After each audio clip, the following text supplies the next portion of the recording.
I'm Kathy Sandquist, and this is Sue Favreau, and we are facilitating this training session together today. You're here because of a requirement for all staff and volunteers who work with minors to receive 3 hours of training for maintaining a safe congregation. And when we say a safe congregation, it's really a community that extends from Farm Hill to Jefferson, from the church campus and the activities that go there all the way through to the community center and all of the activities and ministries that involve children here. This requirement has come out of a church policy that has recently been redesigned and refined to create a more comprehensive and consistent policy across the ministries of PCC. And I will say a little bit more about that in a few minutes.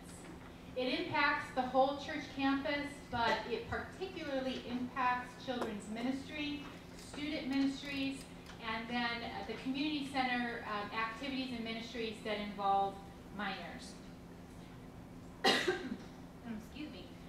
This is the policy, and you should have each received a copy of it when you came in. So raise your hand if you do not have a copy of this policy right now. Everybody has one? Great. And it's really so great to see so many of you here today. So as we begin, Gary is going to come up and give some introductory remarks about this policy and about the training. So Gary? Hey, I'm Gary. I'm the lead pastor over there at Peninsula Covenant Church, and it just blew minds completely as I was walking away from the church as the gathering was starting at 11. It was great to see people's response to that.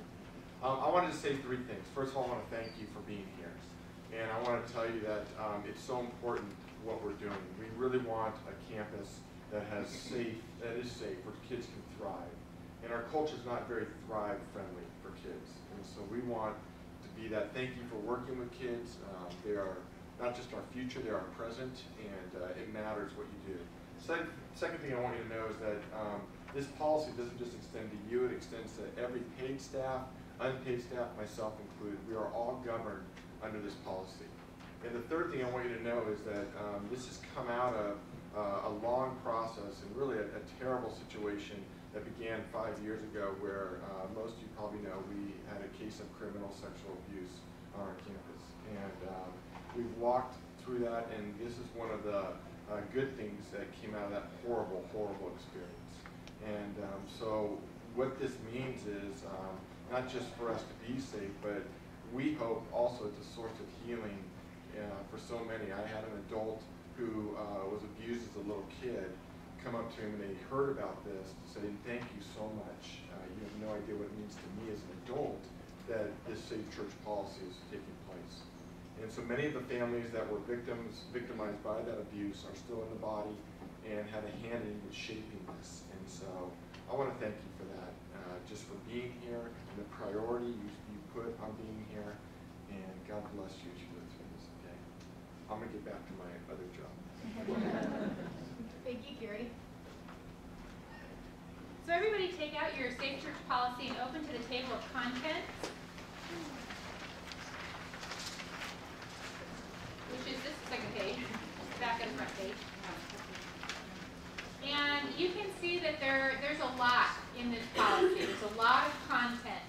And we are not going to go through all of this content today. This is 1 hour of 3 hours of training, and so it has specific objectives that we are trying to meet specific objectives in this training. But we will look at protection and prevention. We will also look at some of the forms that are in here. We will talk about the purpose of the policy and of this training. So as we get started here, I'm going to give an overview.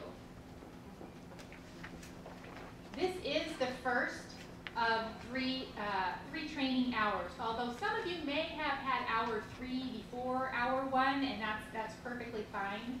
But this hour is meant to be an overview and also some education around the issue of child abuse. So we're trying to create awareness around child abuse, and we'll be looking at the definitions of that and the symptoms of that, and then how to respond.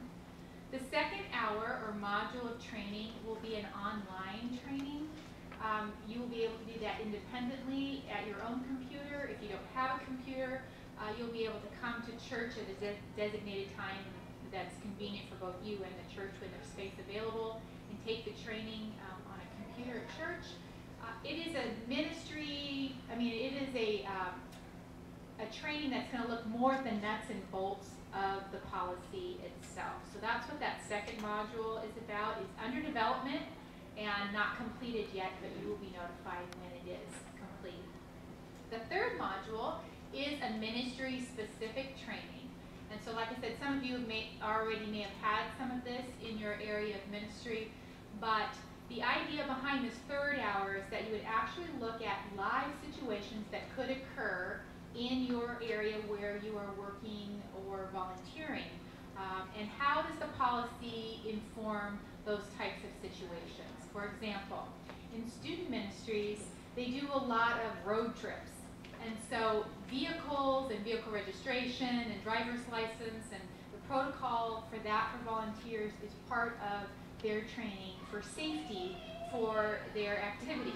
That's not going to really apply to the people who work in child care at a community center or in the nursery on a Sunday morning. And so they're likely going to be talking about changing children and taking them to the bathroom and things that we aren't going to be talking about in student ministry. So you can see there's really specific examples depending on where you're serving that have implications according to the policy. So that's what the third training is about.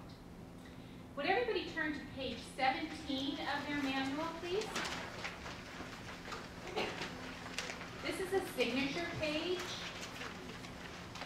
And what I'm going to have everybody do is rip it out. And what we have done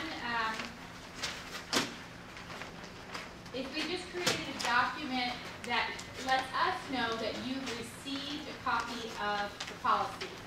And so we're going to ask you to sign it and date it right now, and then pass it down towards the table where you signed in. In signing this, we're not saying you've read it or that you understand it or that you agree to it or anything of that nature. Signing it is just letting us know that you got a copy of it, that we gave one to you. So as we proceed, we're going to look at the purpose of Module 1, why we're here, what we hope you're going to get out of it and walk out of this with. We want to provide an introduction for the Safe Church policy. We want to create awareness of child abuse, its definitions and symptoms.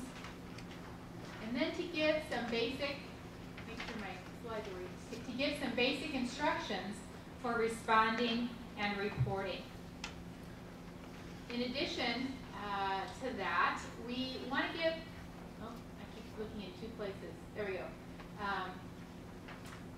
We want to not only look at what's going on in children's lives, but then there's also the piece of what do we expect of you, and what can you expect from PCC as it pertains to this policy. So policies are kind of dry, and so what we wanted to do is really to put a positive spin on rules and guidelines to make it living, to make it worthwhile to do this. There are some really good reasons why this policy is in place. And so as we were preparing this, we decided to design a spirit of the policy. And so this is our spirit of the policy. The intention of this policy is to generate a culture where godly and healthy relationships can thrive. It is meant to build trust, create awareness, increase competence, demonstrate respect, and deter wrongdoing.